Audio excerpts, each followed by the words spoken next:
Përshëndetje të dashur shikues, ja tek jemi sërish së bashku edhe këtë të enjte dhe unë sot në fakt kam nderin dhe kënaqësinë që të kem në studio një arsimtar i cili gjithë jetën e tij ja ka kushtuar arsimit, ja ka kushtuar edukimit dhe me të sigurisht do të flasim për eksperiencat e tij gjatë këtyre viteve në arsim, do të flasim për ndryshimet që ka ndodhur në arsim, por gjithashtu mbas edhe disa histori interesante apo emocionuese gjatë viteve të tij në fushën e arsimit si mësues, siç thash, domethënë që ja ka dedikuar gjithë jetën pikërisht arsimit.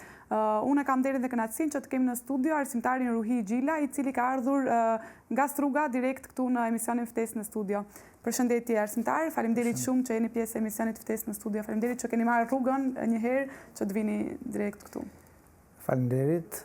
Fillimisht më lejoni t'ju shpreh fjalët më të mira dhe respektin ndaj punës suaj si gazetare dhe për emisionet të cilët kohë pas kohë jemi duke i ndjekur.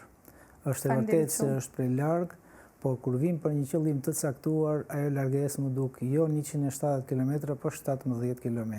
Për atë sa e kam fshatin larg prej qytetit të Strugës. Shumë faleminderit. Faleminderit shumë edhe për fjalët e bukura dhe sigurisht edhe për ardhjen tuaj këtu. Arsimtar, unë dua t'ju pyes një herë t'ju kthej pas në kohë, sepse ne do të flasim sigurisht për arsimin, për jetën tuaj në arsim që ja keni dedikuar gjithë jetën tuaj arsimit, por edhe sigurisht edhe për ndryshimin do të prekim pak edhe ato ndryshime që kanë ndodhur gjatë këtyre viteve.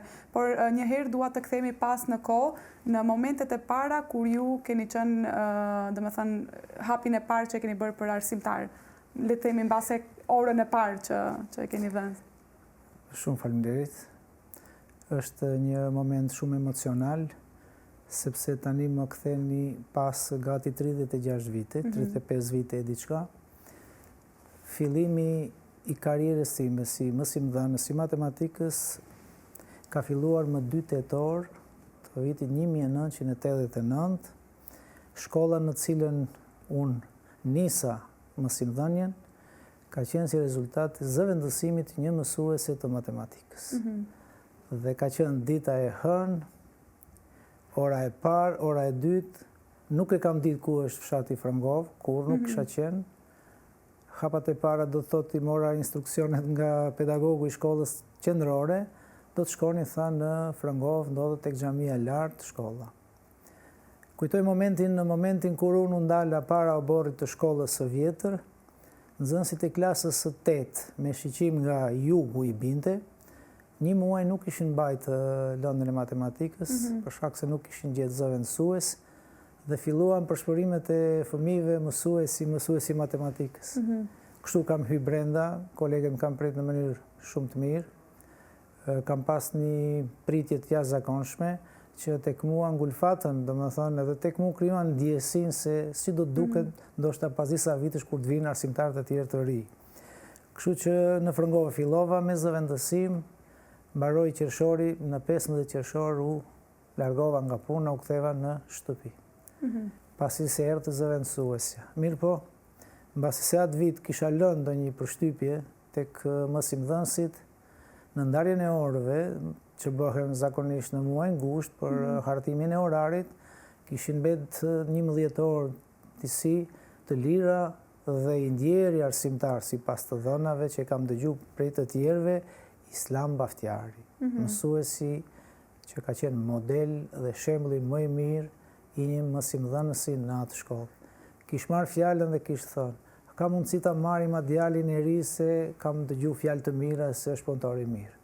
Kështu ma bën ftesën, fillova me 11 orë, 17 orë, 7 vite radhazi kam punu vetëm me 6 orë. Lëndë profesionale. Për të treguar se kam dhënë edhe shumë lëndë të tjera, por në numër orësh jo të plota. Kam dhënë gjuhë shqipe, 3 vite, kam dhënë histori nga 4 orë, kam dhënë gjeografi, kulturën fizike dhe arsimin muzikor. Derisa plotësova fondin që të jem mësimdhënës i lëndës së matematikës. Ajo e cila ju flenë në fakt në zemër, apo? Për gjithë këto vite që ja keni dedikuar në fakt matematikës gjithë këto vite. Arsimtar, të pyes pak, si ka ndryshuar arsimimi prej kohës kur ju keni filluar punën e deri më sot? Si e shihni? Është një moment vërtet i mirë nga mosha që kam dhe nga periudha që ndërlidh të kaluarën para demokracisë, do thotë ato 2 vite që punova, ardhja e demokracisë dhe po flasim deri në ditët e sotshme. Ndryshimet janë bërë fillimisht ndryshimi u bë ndryshimi i sistemit.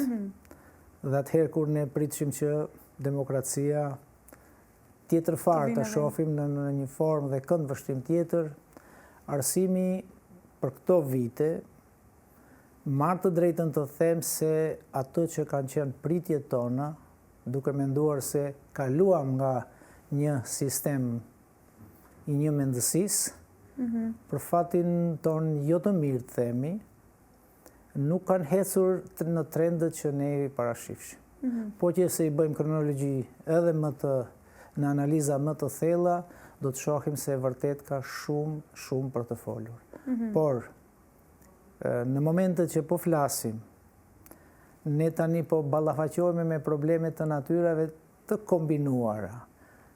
Kushtet ato që duhet që i kërkojnë standardet bashkohore nuk i kemi, por dhe numri i nxënësve është aq i zvogluar sa që të krijon një bindje se nesër pas nesër fati i këtyre mësimdhënësve të ri si do të qëndrohet pranë një pikpyetje. Mosha jon, themi se unë kam edhe 3 vite për pension, nuk është problem edhe sot, në rast nevoje vendin e punës ta lë për me u pranu një kuadër i ri i cili është duke pritur, sepse tek mua çka kam mund, çfarë kam pas, unë kam dhënë për arsimin. Tani do të kisha dashur ato që vinë të pritën me ngrohtësi, me kushtet që mund t'ua krijojmë, sepse në arsim tash edhe pak njerëzit janë të orientuar. Shumë e vërtetë, sidomos kur bëhet fjalë edhe për matematikën, se di që ka deficit të madh në pjesën e matematikës, studentët të cilët studiojnë matematikën. Arsimtarë, ne do të vazhdojmë sigurisht bisedën, por tani do të shkëputemi për një hapësirë të shkurtër publicitare, më pas do të rikthehemi për të vazhduar bisedën kaq të këndshme. Qëndroni me ne. Jemi rikthyer pas një hapësire të shkurtër publicitare për të vazhduar bisedën me arsimtarin Ruhi Gjilla, me të cilin flasim për arsimimin, ndryshimet që ka pësuar arsimimi gjatë këtyre viteve, por gjithashtu edhe për eksperiencat e tij në arsim gjatë këtyre viteve, duke qenë se mësimdhënia normal është një profesion, profesioni mësuesit është një profesion që me të vërtetë duhet shumë pasion, duhet shumë dëshirë për atë profesion dhe është një profesion që duhet të respektohet në maksimum. Besoj që ka edhe sfidat e veta. Cilat janë sfidat me të cilat ju jeni përballur gjatë viteve në arsim? Fjala sfidë kur të përmendet faktikisht kërkon një thellim të njohurive dhe kërkon në vazhdimsi në mënyrë të integruar të përcjellën do të thotë hap pas hapi ndryshimet të cilët kanë krijuar ndonjëherë edhe situata jo të këndshme, sepse po flasim për matematikën, po flasim në përgjithësi për ndryshimet cilët janë bë me programet mësimore, sfiduese kanë qenë shumë momente kur dëgjoshim se do të kemi një reformë arsimore, që unë kam arrit 3 reforma kushtimisht të planifikuara. Tek ato raste, tek çdo arsimtar, çdo mësimdhënës sigurisht që krijohen disa momente tek të cilët veten e tij ai fillon aty ta zhys, të mendoj se sa mund në këto reforma që do të bëhen, si do të qëndroj para atyre reforma sepse ato duhen realizime sipër. Në këtë moment unë shfrytëzoj rastin para opinionit, para jush si gazetare. Mësimdhënësit në kohën e tashme nuk e kanë atë respektin ose këndvështrimin ndaj tyre nga, mos themi, sektorët që mbulojnë arsimin, byroja për zhvillimin e arsimit, apo edhe sektorë të tjerë, sepse konsultat me mësimdhënësit për çdo ndryshim programor nuk po bëhen. Në momentin kur ti anashkalohesh, të duket sikur ndodhesh në një botë tjetër i pa vlerë, sepse tek ty nuk gjen konsultuesi. Megjithë që profesori im i nderuar në kohë, Mizafer Beqiri, pa përmend emrin, që më ka dhënë dhe metodikën e matematikës, gjithmonë kur bëshin trajnime, seminare për ndryshime programore, gjithmonë thonte, ju e dini më mirë, sepse ju realizoni programin mësimor, kurse ne në aspektin teorik bëjmë përgatitjen e programeve, dhe kjo është më se e vërtet. Dhe në këtë kohë, një mësimdhënës ose një grup mësimdhënës ose në çdo shkollë ne kemi lëndët e matematikës kanë aktivin e vetë, të fizikës, të gjuhëve, të huaja, të gjithë, se cili ka dhe kryetarin. Të paktën në konsultat të tilla duhet të ketë prezencë dhe të diskutohet aty, sepse dhe ne kemi të drejtë të japim mendimin tonë për gjërat të cilat do të ishin në dobi të një programi më të mirë formuluar që të jetë i suksesshëm. Reformat, po them në lëndën e matematikës, hap pas hapi mund t'i përshkruaj një pas një, sepse janë të dështuara në mënyrën më të keqe të mundshme. Duke filluar nga reforma e parë, para kohe u fut Cambridge-i. Cambridge-i është momenti që duhet secili ta mbajë në mend se programet më të këqija, programet më të papranueshme, më të pa harmonizuara, me gabime nga më të mëdhajat, u futën pa asnjë kusht. Dhe sot Cambridge-i po vazhdon dhe vitin që kaloi, klasa e 7 që duhet të marrë programin e ri për habit, themi, dhe për keqardhje të fëmijëve, se unë jam më simdhënës të një klase 7, ku ato u kthyen tash, 6 vite kanë bërë më simdhënje me një program të ri, reformat e reja, dhe në klasën e 7, kur nuk patën libra për të filluar vitin shkollor, atyre ju ofrua libri i klasës së 7 i Cambridge-it. Pyetja bëhet, çfarë ndërlidhje gjejmë ne këtu? Çfarë do t'i themi një prindi kur fëmia e tij do të mbes mbas ose nuk do të mund të realizoj, domethënë, qëllimet, detyrat i zgjidh, të mësojë lëndën. Ne kemi tash humbje të vullnetit apo deformim të qëllimshëm kur një fëmijë 6 vite ka shkuar me atë program, në klasën e 7 jetë ndërpret me njëherë. Është për t'ardhur keq dhe nuk di si nuk ka pas edhe lëvizje të tilla që prindërit, unë nëse kisha qenë prind i fëmijës tim, unë nuk do të kisha pranuar që fëmia im të hyje në orë të matematikës ku programi mësimor është aty, unë do të kisha thënë programi pa realizueshëm. Sepse unë e provoj vetë me gjithat provoj që e kam me nxënësit e klasës 7, mendoj që edhe kolegët e mi në gjithë Maqedoninë e kanë po të njëjtën problem. Por aty nuk u ngrit zëri, nuk u diskutua, nuk u hap një temë e gjerë, pse ndodh kjo. Kështu që fëmijët mbeten viktimë, domethënë, dhe humbësit më të mëdhenj. Po, viktime e saj dhe që nuk ngritet zëri, në fakt. Domethënë, ju i shihni këto reformat që kanë qenë në arsim, i shihni si reformat të cilat më shumë mbase kanë sjellë probleme, se sa mund të kenë rregulluar sistemin arsimor dhe pikërisht atë që e përmendet se nuk konsultohen arsimtarët. Pse mendoni se ndodh kjo që nuk po konsultohen arsimtarët bashkë ato të cilët janë profesionistë në fushat e tyre kur ka reforma në arsim? Reformat në arsim është menduar se kanë qenë të nivelive të larta, duke marrë programet huazuara. Këto janë programet huaja që përshtaten faktikisht me kushtet tona. Por pse arsimtarët nuk konsultohen? Unë kam bindjen se tek arsimtarët kanë humbur atë besimin se ne jemi dikush. Tek arsimtarët ndoshta nuk shohin si një kategori e dorës së dytë në kuptimin e mos përfshirjes në diskutime rreth programeve, sepse ti kur një program mësimor do ta bësh, aty duhet të bëhet një analizë e shtruar e gjerë, me pjesëmarrje, me ide, me mendime që të dalë një program më mirë i realizueshëm dhe qëllimet mund të arrijë, qëllimet për të cilët bën ato reforma.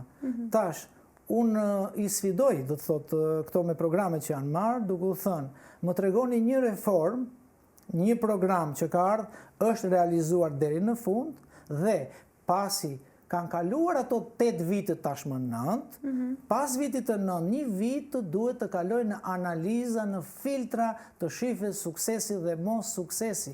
Asnjë analizë nuk dim ne tash. Shkoi programi 2005-2015 para kohe, u fut Cambridge para kohe, e futën këtë tjetër para kohe dhe as i pari, as i dyti, as i treti nuk gjetën analizën për të parë programet sa kanë qenë suksesshme.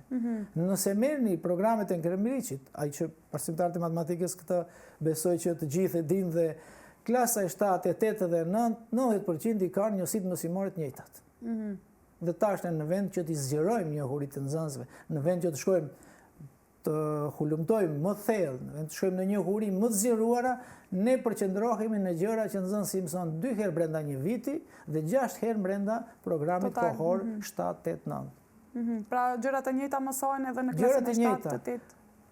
Është fatkeqësi e madhe të thuash se ka raste kur detyra e cila ka qenë në njëjtë njësi mësimore në klasën e 7, është edhe në klasën e 8, në klasën e 9.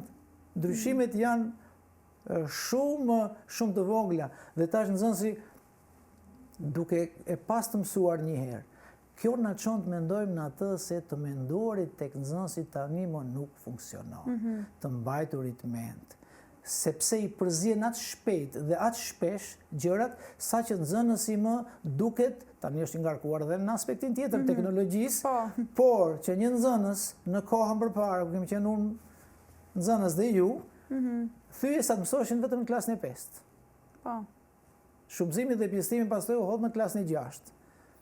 Ti mësosh në klasën e 5 thyesat dhe 6-ën, 7-ën, 8-ën ti dish, do të thotë se aty ka pas programe të mira, të mirë zbatuara, programe të cilët kanë pas qëllime të caktuara dhe realizimi i tyre ka dhënë frytat të suksesit. Dhe në atë kohë nuk mundin nxënësi i cili tabele shumëzimi tash nxënësit nuk e din.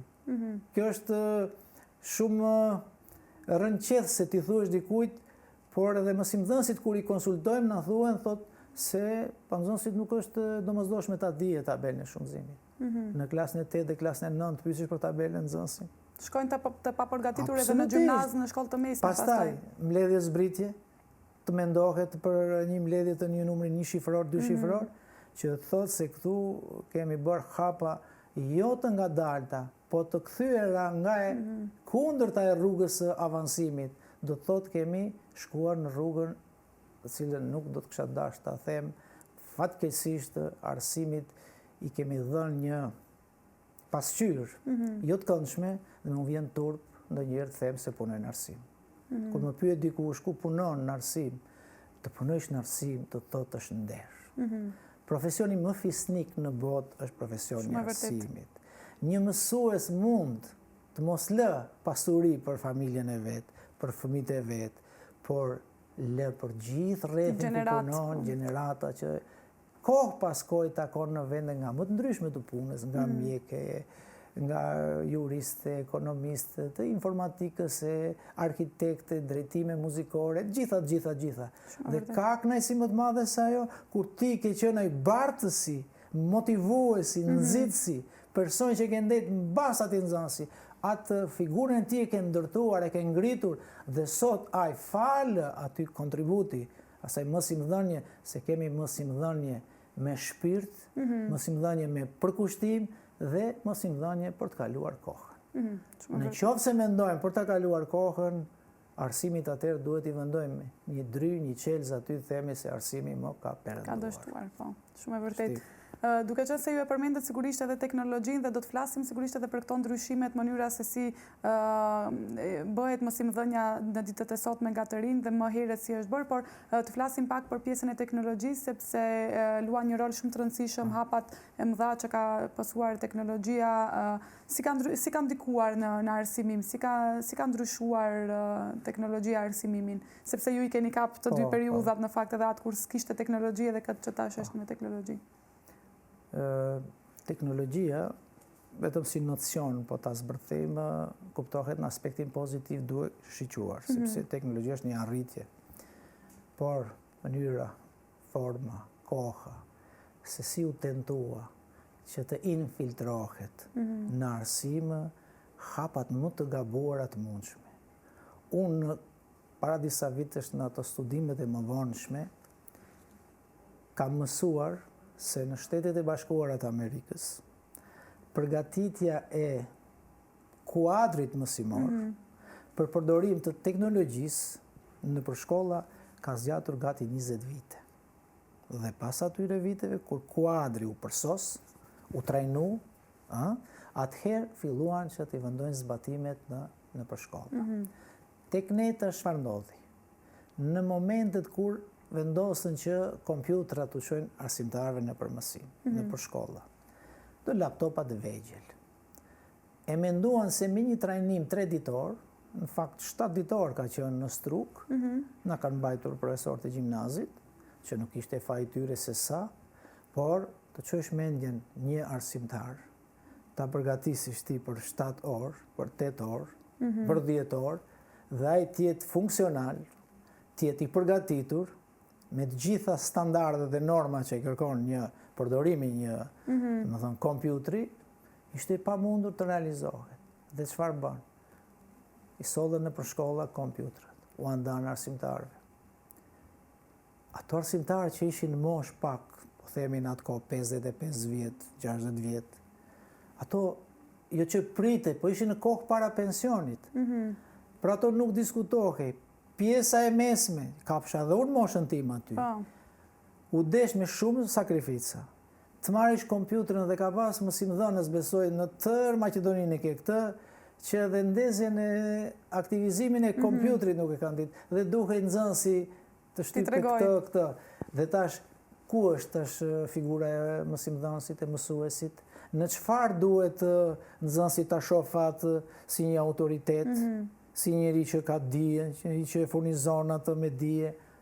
Tani vlerat e arsimtarit neve këtu, po duket se me dorën tënë filluam ti zhysim, domethënë në një humner ku ato do të duken të padobishëm në procesin edukativo arsimor. Megjithëse që në mësimin e dim që në kohën e përhershme se çfarë është mësimdhënia, mësimi është një proces i organizuar në mënyrë profesionale nga mësimdhënësi, i cili ndiqet në mënyrë të vetëdijshme dhe të drejtë për drejtë nga nxënësi. E tash, si do t'i vendojmë të raporte ne tash, kur roli arsimtarit bëhet në një mënyrë i zbeht. Dhe ja dha mundësin që disa prej arsimtarëve faktikisht nuk arritën fatkeqësisht, themi, që të inkorporohen apo të hyjnë në rrjedha të këtyre problemeve. Unë kujtoj një moment, kujtoj dhe do t'a them, në kohën se kam qenë edhe drejtor shkollë disa vite, dhe në momentin që duhej para mësimdhënësve ta bëj paraqitjen e parë, prezantoj veten tim, sepse visha për një kolektivi tjetër, për t'i dhënë ato detajet e para për karakterin, për punën, për planifikimet, planin me cilin ka marrë aty, idetë që të dëgjojnë, edhe për rregullat për cilët sigurisht drejtori ka në filozofinë e menduarit të tij, që ndërton dhe programin udhëheqës. Më kujtohet një moment kur kam thënë disa fjalë para të pranishmeve. Mësimdhënës të nderuar, mundoheni të paktën në një pjesë, në një sektor, veten tuaj nga ana e nxënësve që të konsiderohet si i dobishëm, që nxënësve kur t'i ofroni diçka që nuk mund ta gjejnë në teknologji dhe futu kënde andej, por burimi të gjendet i interesit të tyre tek mësimdhënësi. Do me thënë ti duhet t'i ofrojsh diçka që ai nuk e gjen, do të thotë që ti të mbesesh në nivelet e një mësimdhënësi produktiv, mësimdhënësi autoritativ, mësimdhënësi i respektuar, i dashur, se të gjithë të komponenta e formësojnë dash personalitetin e një mësimdhënësi kundrejt nxënës. Pastaj, duhet kemi një gjë. Ka nxënës që kanë avancuar me punën e teknologjisë, duke marrë parasysh edhe prindrit, sepse po të bëjmë në retrospektiv kthimin, nëse unë në kohë apo ju, edhe të tjerë, nëna dhe baba jonë nuk ka pas mundësi të na ndihmojnë, kurse sot gati se çdo prind është i shkolluar, është i punësuar dhe ndihma e tyre në shtëpi dhe u vjen pak më lehtë. Por si ndikon kjo, sepse unë këtu duat në fakt edhe të pyes edhe për atë se sa ka ndryshuar edhe nxënësit ndër vite. A ka ndryshuar interesimi i tyre për shkollën, sepse pikërisht ju e theksuat se tash i kanë teknologjinë dhe çdo gjë e kanë më lehtë dhe mbase ju humbet edhe interesimi për të shkuar në shkollë, por gjithashtu këtu ti përmendim pak edhe vlerën e mësuesit, ju e përmendet se po humbet deri diku respekti apo vlera e mësuesit me këto teknologji të reja, sepse siç e thatë nxënësit i din tashmë i kanë disa informacione dhe nuk ju vinë base interesant apo nuk ju vinë mirë kur i marrin informacionet nga mësimdhënësit. Si e shihni ju ndryshimin e nxënësve ndër vite, gjithashtu edhe vlera e mësuesit ndër vite si ka ndryshuar? Në qoftë se bëjmë një analizë për ndryshimet, për hapat e ndryshimit, më thonë, sepse kur risit futen në përdorim, sigurisht që diçka do të largohet, sepse është kapaciteti, ishte i parapar faktikisht se për çfarë do të përqendrohemi. Në këtë rast, unë do të ndaj mendimin tim personal. Njëherë në diskutime që bëhet, thuaj që nxënësit janë të painteresuar. Interesi ka rënë. Më tutje shkohet dhe thuhet edhe prindërit nuk paraqesin interesin e duhur. Shkohet edhe më tutje ato fare po dalin prej binarëve të, më thënë, motivimit. Unë do të them përsëri mendimin tim që thash pak më herët.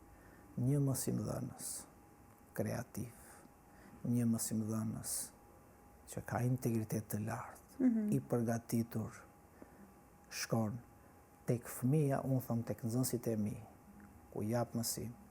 Unë prej 35 vitesh autoritetin e kam bajt në nivele 100% njëjtë. Nuk kam zbrit as 1% më poshtë, për mund të kem shtuar.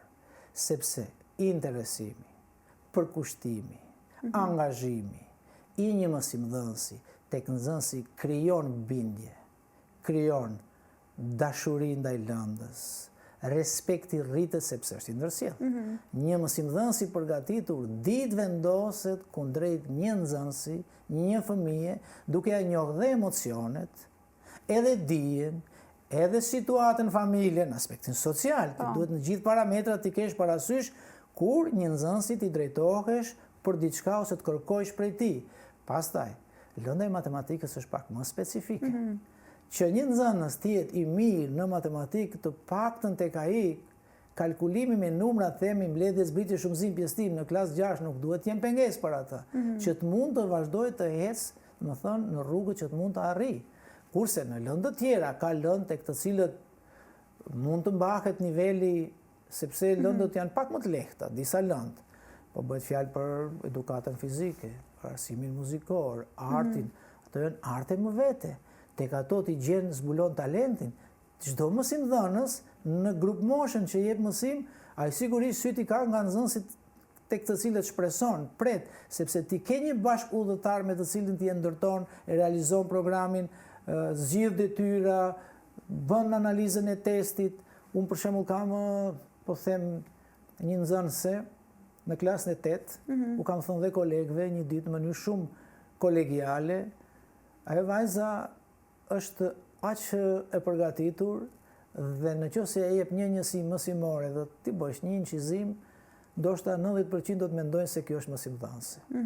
Që do të thotë kopje e arsimtarit. Çdo gjë që merr nga arsimtari regjistron, pyet, konsultohet. Unë u jap mundësi edhe pas dite kur të kenë nevoja që të konsultojnë arsimtarin. U rri i gatshëm 24 orë. Kjo është një dobi për nxënësit e mirë. Dhe një nxënës i cili nuk din matematikë, për shkak të seriozitetit, për shkak të organizimit të mirë të orës, edhe ai gjen një kënaqësi. Merr pjesë pak me momentet kur ai mund të kyçet në procesin drejt për drejt arsimor, domethënë në orën mësimore. Sigurisht arsimtar, unë kam dëgjuar shumë fjalë të mira për ju, sepse ju sigurisht i përmendet këtë që e keni mbajtat vlerën, respektin tuaj, dhe unë e kam dëgjuar këtë dhe mund ta verifikoj dhe unë, sepse kam dëgjuar shumë edhe nga nxënësit tuaj, gjithashtu edhe në librën tuaj që ju keni shkruar, edhe disa pjesë të nxënësve tuaj në fakt që i keni marrë, dhe kanë qenë fjalë shumë të mira dhe vazhdoj të dëgjoj në fakt fjalë shumë të mira për mësimdhënien tuaj. Prandaj dua t'ju pyes pak çfarë emocioni keni kur i dëgjoni nxënësit tuaj apo i shihni nxënësit tuaj që kanë arrit majat, le të themi, sikush në fushat e tyre, por që sigurisht ende ju kujton ju si një shtysë kryesore për ato që kanë arrit. Shumë faleminderit për pyetjen. Është momenti emocional për mua. Unë me nxënësit që e kam pas që sot janë anë mban botës, kontaktet i kam të pandërprera. Konsultat vazhdojnë, respekti rritet prej ditën në ditë, sepse ato tash janë në nivele tjera. Kemi nxënës aq të mirë, të shpërndar për momentin një prej Amerike, që ishte nxënësi jonë, në vend për 4 vite, për 3 vite ka bërë diplomimin para kohë në Staten Island, në Amerikë. Në Suedi, në Gjermani, të punësuar, arkitekt, kemi një 2 atje që kam pas një djalë, edhe një vajzë tjetër, kemi në Shqipëri mjek që kemi pas nxënës, gjithë kundi kemi nxënësit të shpërndar, ato kanë arritë ato nivele të dijes së tyre, në çdo vend ku janë të punësuar, ato shkëlqejnë. Shkëlqejnë si profesionist, të mirë ndërtuar në sjellje dhe kulturë komunikimi, të vendosur në detyrën për cilën janë dhe një punëtor i mirë nuk ka nevojë të thuash erdhe 5 minuta më vonë më herët. Ato e kanë disiplinën e kohës nga të qenurit nxënës, sepse atë e kanë kopjuar nga arsimtari i tyre, i cili kur bie zilja është në këmbë përpara tyre. Dhe nxënësi i mirë, çfarë do bëjë nga arsimtari i mirë? Do të marret si model dhe do t'i zbatojë në jetën e vet, sepse ngren vlerat personale, rrit autoritetin, bëhesh njeri me emër, të paktën që nesër pas nesër ti tregu i punës do të kërkoj, sepse një kuadër i tillë me një, themi, përmbledhje të të dhënash që vendohen në atë ecurinë e personalitetit të CV, që ai nxënës si do të jetë kur të vije momentet për zgjidhet, nuk ka diskutim që do të vijë, ato janë kualitetet të cilët ne kemi në tërës rrugën të ndarë këto. Dhe nuk ka kënaqësi më të madhe se ti, ose para te të ndodhet nxënësja apo nxënësi juaj që keni punuar me atë, dhe shërbimin e tij kur e shef ti si do të ndjehesh emocionalisht, i prekur, i kënaqur, dhe ato fëmijë unë di si i quaj fëmijët e mi. Dhe kjo është arritja më e madhe. Unë ata i kam, keni pa edhe në libër aty, është momenti i parë që një mësimdhënës të promovoj një libër, 46 nxënës i kam. Kënaqësia shumë e madhe për atyre rrjeshtëve, se ato fjalë janë fjalë të padjallëzuara janë ato fëmijë. Ato janë të pastër si loti. Ato janë nxënës të paprekur në disa elemente që njeriu merr kahje pasi hyn punë me orientim. Ato janë aq të vendosur në vendimarrje sepse ato kanë krijuar atë eshtrën e fortë dhe e dinë se çfarë është e drejta, çfarë është puna, çfarë është interesi i përgjithshëm i këtij kombit për cilin ne mundohemi. Këto janë vlera kombëtare. Kombit ja përgatit dhe ato duhet shfrytëzohen. Por është fatkeqësi e madhe që kemi edhe një grup cilët kanë mbaruar presin dhe nuk inkuadrohen dhe ato do zgjedhin rrugën që tani më e dim nga na çon. Mbushëm Gjermaninë me diploma, me diplomuar mjek, inxhinier, profesionist, nga më të mirët të përgatitur. Dhe po t'i bëjmë një kthim pas viteve 70-ta, në vitet 70-ta në Gjermani, kur edhe baba im ka shkuar, kanë kap lopatën në dorë. Kurse sot i kemi quar bile dhe të specializuar. Shumë e vërtet. Të gatshëm dhe Gjermania e merrat i thot urdhëro, ja jep rrogën, ja jep kushtet, dhe po ta pyesish ndonjërin pse laje vendlinjën dhe shkove atje, ka bet një fjalë për kushte më të mira. Po pse mos i krijojmë ne ato kushte më të mira? Shumë e vërtet. Duke i ditur se rruga është qytet i vogël. Fshatrat ne njihemi me zvedi. Dhe duhet t'u krijojmë kushte atyre që aty të ndjehen mirë ato. Por fatkeqësisht në këtë drejtim ne po i humbasim të gjithë vlerat sepse i largojmë ajo po duket sikur bëhet me qëllim. Për ta dobësuar një komb, për ta dobësuar një qytet, largoj prej saj, prej tij ato që janë vlera dhe do të mbesin pasi anti-vlera. Anti-vlera kur vepron, kur del në teren, atëherë kur përpara vetes nuk e ka vlerën, sepse vlera është ai i cili ditë ballafaqohet. Argumentet e tij nuk mund të nivelizohen me të nivelit të XY-it kështu. Kështu që ne kemi bërë një humbje të madhe, po vazhdojmë të bëjmë, deri ku do të shkojë ajo, t'ja lëm kohës, po koha me sa duket, po na rrëmben. Shumë e vërtet. Shumë e vërtet. Arsimtar, duke qenë se nuk na lejon sigurisht edhe minutazhi, sepse besoj që ka shumë për të folur, mundet edhe 2 orë, 3 orë të flasim kur bëhet fjalë për një jetë dedikuar arsimit dhe edukimit, por unë nuk dua t'ju lë pa pyetur edhe atë ndonjë moment, mbase momenti më emocionues ose momenti që e veçoni më së shumti gjatë këtyre viteve në arsim, nëse i merrni të gjitha vitet në arsim. Mbase keni në mendje ndonjë moment që do t'jetë gjithmonë i paharrueshëm për ju? Për 35 vjet nuk mund të veçoj një, se ka shumë. Sigurisht. Po qëndroj pezull me gjithë shpirtin për çdo gjenerat, për çdo nxënës dhe pa asnjë më dyshje do të qëndroj derisa ta kem frymën. Sepse unë jam betuar se këtë kohë, këtë periudhë do t'ja kushtoj arsimit. Për mua arsimi ka qenë, është dhe do të mbetet vlerë për të cilën unë do të shkrij tërë dijen që e posedoj.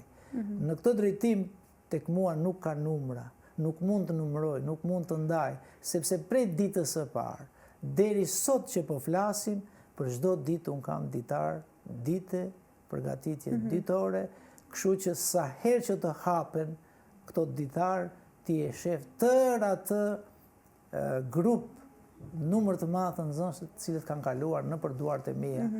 Këtu mund të themi kontributet që janë të shumta, unë kam qenë nëpër shumë olimpiada, kemi mbërrit rezultate të mira, kam bërë organizime në fshat ku kam punu, shkollë mislodeshtare të gjithë që janë shkolluar në struk në kohën e provimeve te shtëpia ime janë përgatitur, pa asnjë interes.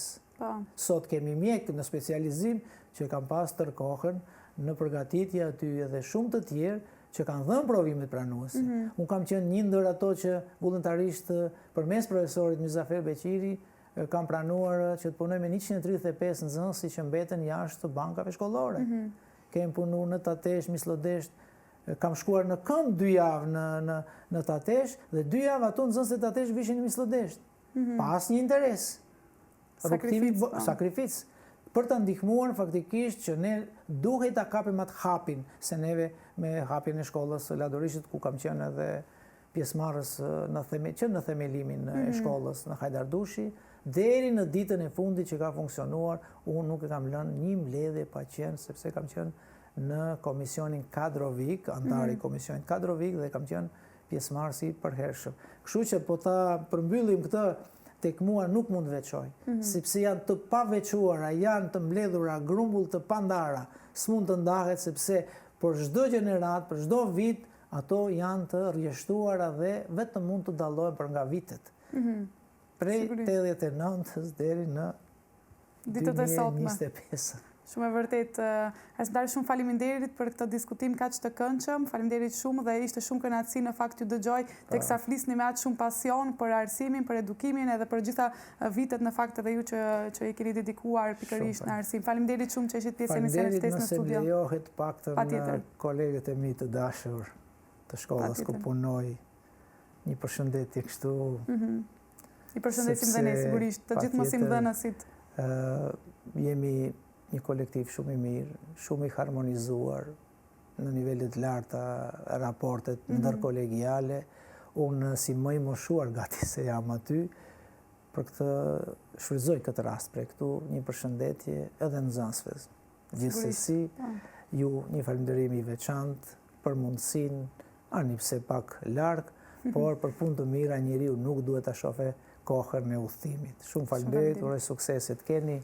Faleminderit shumë dhe ne sigurisht i përshëndesim të gjithë mësimdhënësit, kontributi të cilëve është shumë i madh, qoftë në aspektin shoqëror, sepse kanë nxjerrë gjenerata sa më të mira, na kanë bërë në fakt edhe ne si kom këto që jemi në fakt, kështu që kontributi është i madh dhe sigurisht siç e thatë edhe ju, mësimdhënia është një nga profesionet më fisnike, kështu që një përshëndetje për të gjithë mësimdhënësit.